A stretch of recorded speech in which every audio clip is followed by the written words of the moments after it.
Salamat, parang boys. May mga grupo ng mga kabataan ang inimbestigahan sa mga oras na ito hinggil sa mga nakumpisang 4 na kilo ng shabu. Ang mga kabataan ito ay matagal nang under surveillance, parang boys.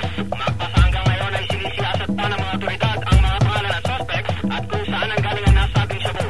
Ito po si Lenong Gusto Gulat para sa Brown Radio.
Sabog nila Kiko at tindak astig. Patinig ka ng bibig, teka muna teka lang, painom mo na ng tubig. Shift sa segunda bago mapatumba. Dapat mamaisip ka na rhyme na maganda at madulas ang pagbigkas. At astig baka sakaling marinig ng libo-libo na Pilipino nakikinig sa mga pagbibo ko.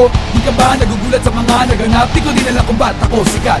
Para mang panaginip na pinilit makamit. Talagang sinusulit ang pagiging makulit. Kailangan galingan, di na kayang tapatan ng tutugan ng parokya at ang aming samahan. Shit, paano to? Wala na akong masabi. Ngunit kailangan gumalaw ng mga labi kong ito. Kunyari, nagbabakasakali na magaling din ako kaya nasaling. Natapos na si Chito Miranda. Nandito na si Kiko, si Francis Magalona. Nandito rin si Black Knight, wala siyang apelido. Magbabagsakan dito, paparat na si Kiko. Hindi na Uzi o Ingrid kilograms, she goes on a maximum. Not a 45 or a 44 Magnum, and it ain't even a 357.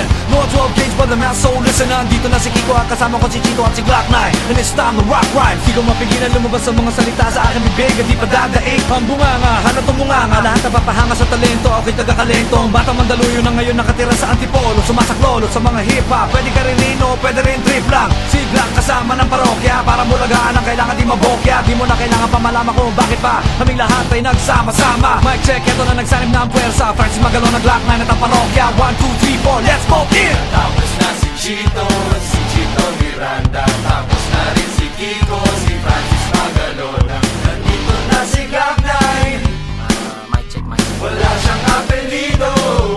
Oo naman yung mic. Magbabagsakan dito, kailangan ng mag-ingat. At ang huling bagsakan, si Glock 9 ang babanat. Bato-bato sa langit ang tamay, huwag magalit, bawal na nakasimangot. Baka lalo ko pumangat pero okay lang. Di naman kami mga suplado, sumabay ka sa amin na para naka-aeroplano sa tunog ng gitara. Kasama ng pinakamalapit na banda. Pati si Kiko, magaling, di pa rin kaya nabata. Parang awit na lagi mong binabalik-balik ka. Stop, rewind, play mo. Napakasaya na para bang birthday ko. Alam mo na sigurong ibig ko sabihin din na kailangan pa ang paikot-ikotin. Baka lalo matagalan na lumapit ang makinig para yung maintindihan. Mga salita sinulat na hindi ko pabela, pero pwedeng hilatan na parang banig na higaan. Pag ginawa ka ng mikropono para nabubuwang. Eka di naman siguro, ganyan lang pag gumagawa kami ng bago. Medyo nabibilisan, di mo naisip na pwedeng mangyari. Magkasama-sama lahat ay kasaligay. Ngayon lang narinig, di na tumadadaig. Nagsama-sama sa bagsakan at naging isang bibig. Mag-ingat-ingat pa nga at baka masindak, sapagkat nandito na si Chito at si Kiko. 21 guns, lay down your arms, give up the fight. 21 guns, throw up your arms into the sky. You and I.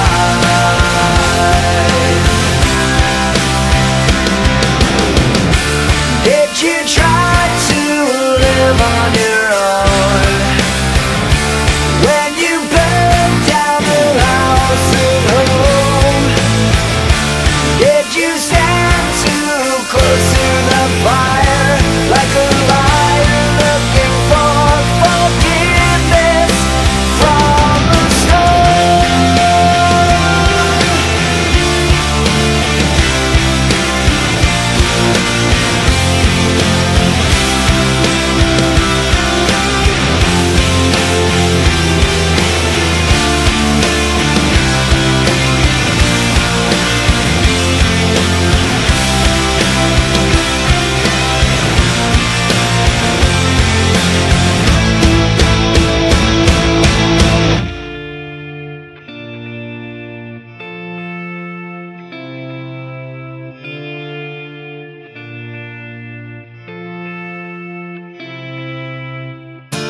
When it's time to live and let die.